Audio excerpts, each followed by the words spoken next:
welcome back to Atreyu News. Breaking. Judge hands President Trump his first victory. You won't believe who the judge is.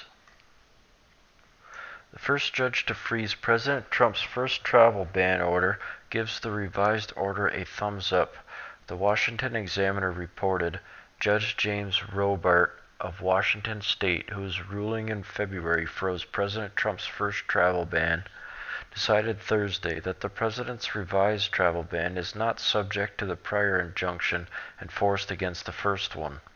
This happened after a federal judge in Hawaii, followed by another in Maryland, put the revised travel ban on hold hours before it was set to take effect.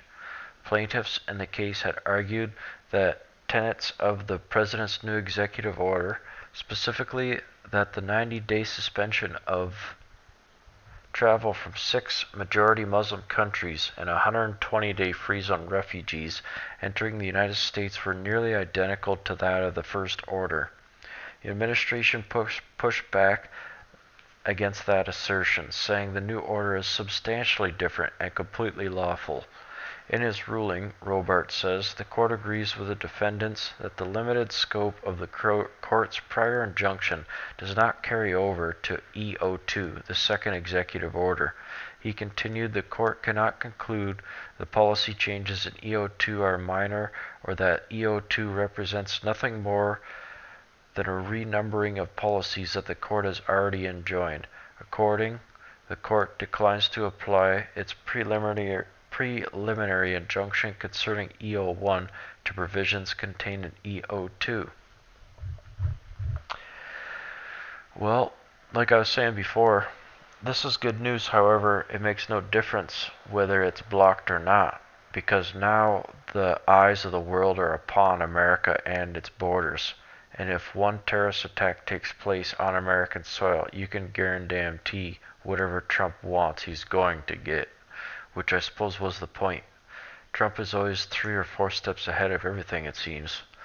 The Washington Post just accidentally dropped a truth bomb on feminists, and they're angry. Look at these pussy masks. Hands off. I don't want to touch you. The Washington Post recently posted that the federal government ceasing its funding of Planned Parenthood will result in more babies being born. Wasn't that the point? Don't we want the populations of the West to keep producing kids and having kids?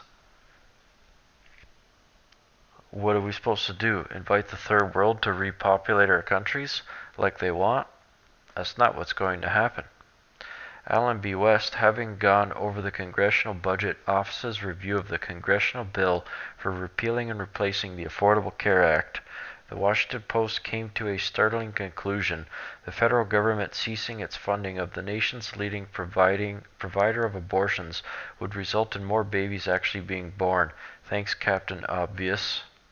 The Post noted that Planned Parenthood provides reproductive and other services, including abortion, to 2.5 million men and women nationally.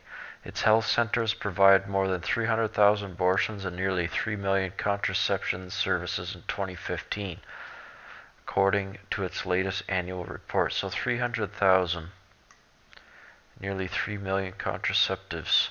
We wouldn't even need immigration anymore if people would actually keep their kids.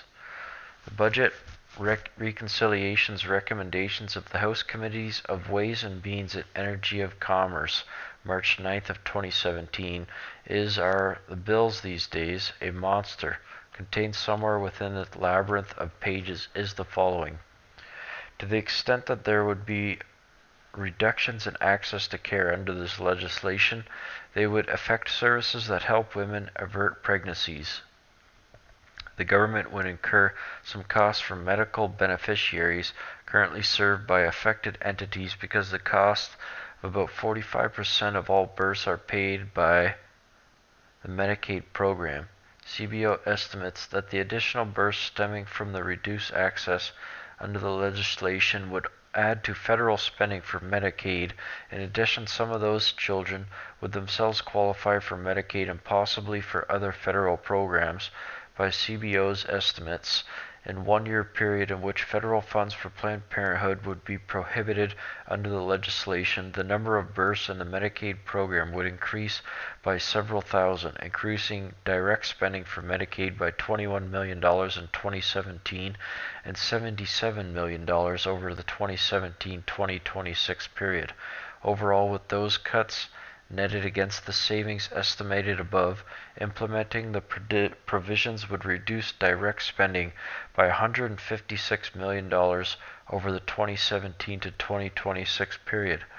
So, double whammy, saving money and saving lives. How do you beat that? This is why we love Ambassador Nikki Haley.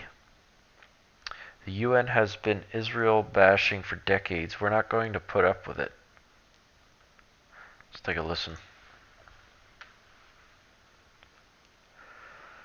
Just yesterday, a commission of the UN condemned Israel as an apartheid state. How helpful is that?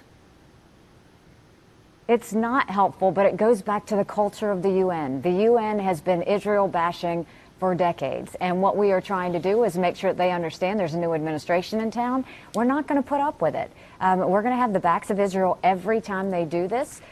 This was a guy who's been known to be against Israel, and to come out with a report like that was ridiculous, and it was just irresponsible. And so we were very quick to say something, and I greatly appreciate that the Secretary General immediately disqualified the report. Well, yeah, Well, there you have it.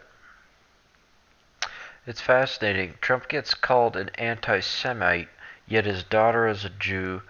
All of his family members are married into Jews, and he has Jew grandchildren.